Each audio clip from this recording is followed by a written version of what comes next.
Ketika kamu berada dalam situasi yang tidak menyenangkan, kamu punya 3 pilihan.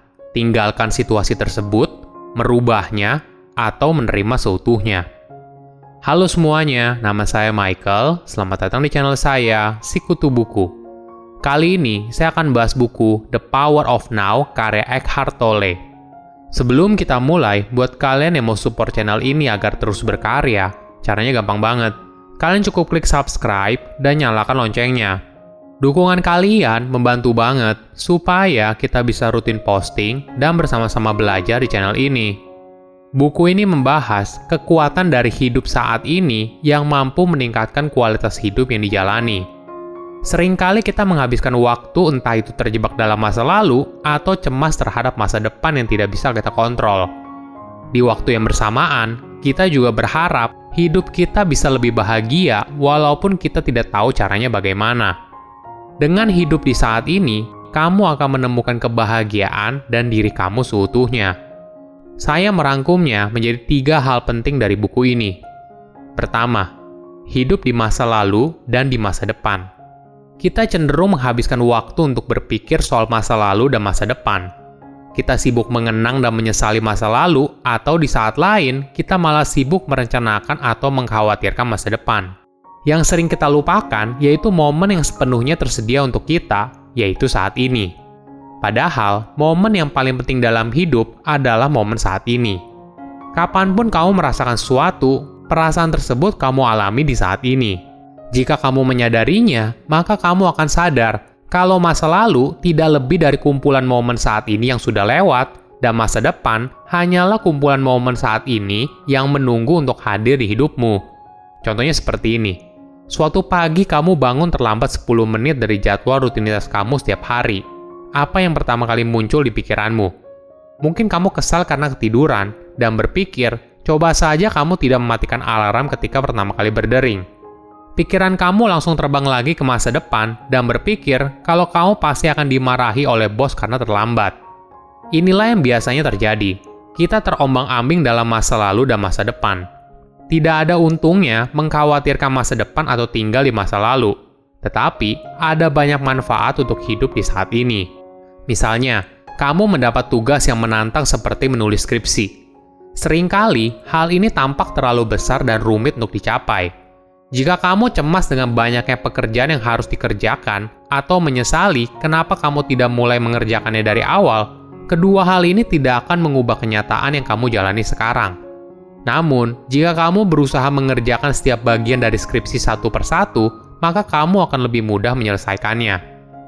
Apakah kamu pernah menyadari, walaupun tidak ada orang yang ingin menderita, tetapi kenapa banyak orang tidak bahagia? Ternyata, sumber dari penderitaan mereka berasal dari pikiran. Apakah kamu tahu kalau pikiran adalah alat yang sangat kuat apabila digunakan dengan tepat? Namun sayangnya, kebanyakan dari kita tidak secara sadar menggunakan kemampuan pikiran. Yang terjadi justru kebalikannya. Kita dikontrol oleh pikiran kita sendiri. Coba berhenti sejenak dan tanyakan ke dirimu pertanyaan ini. Siapa saya? Apakah jawaban kamu berisi soal pekerjaan, status sosial, hubungan keluarga, dan sebagainya? Apakah kamu sadar kalau jawaban yang kamu berikan adalah kumpulan dari hal yang berada di luar diri? Kumpulan identitas yang kamu sebutkan sebelumnya bukanlah diri kamu yang sebenarnya. Tolle menyebut hal ini sebagai ego. Ego berasal dari masa lalu yang berisi kumpulan pengalaman, memori, dan sebagainya, atau masa depan yang berisi jati diri yang kamu inginkan. Kedua, akar dari penderitaan. Apa itu penderitaan? Biasanya, penderitaan muncul karena pikiran.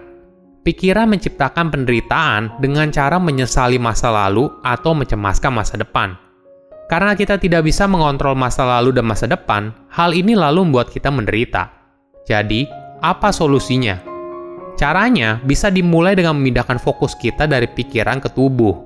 Tubuh kita paling tahu apa yang terbaik bagi diri kita. Dengan mendengarkan sensasi tubuh, maka akan membuatmu lebih sadar pada momen saat ini. Jika kamu melakukan latihan ini terus-menerus, maka kamu akan mengubah hubungan kamu dengan pikiran.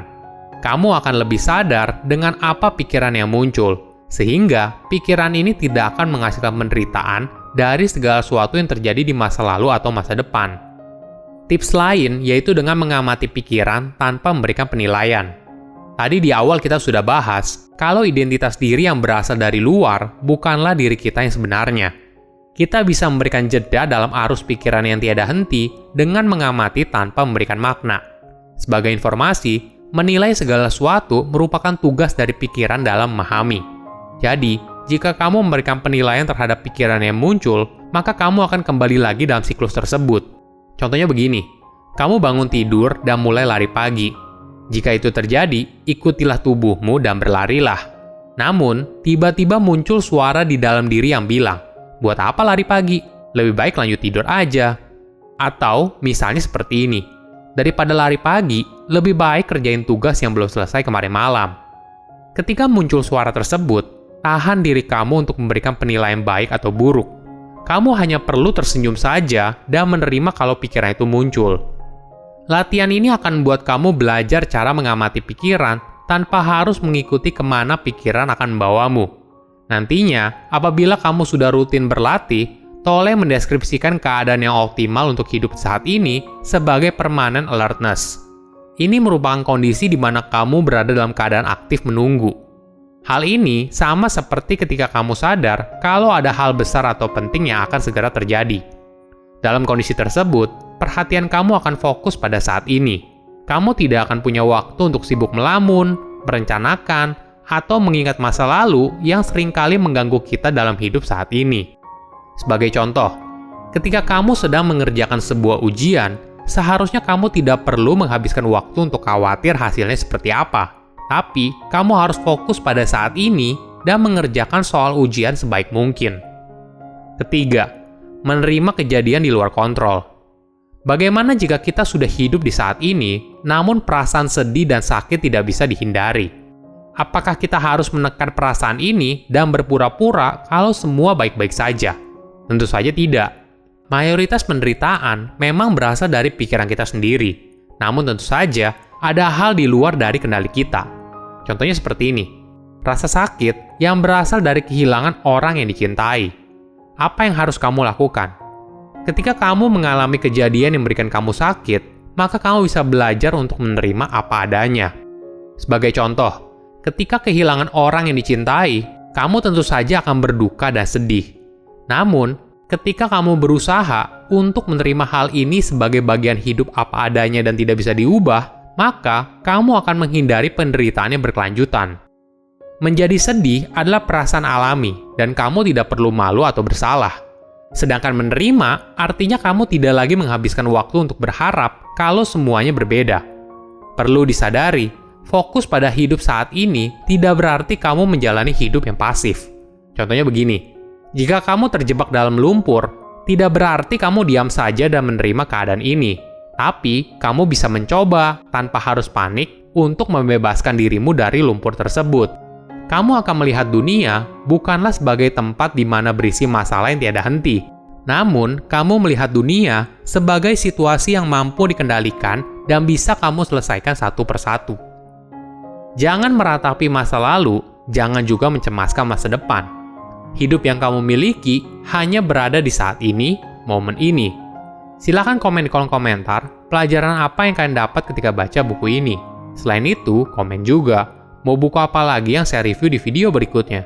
Saya undur diri, jangan lupa subscribe channel YouTube Sikutu Buku. Bye-bye.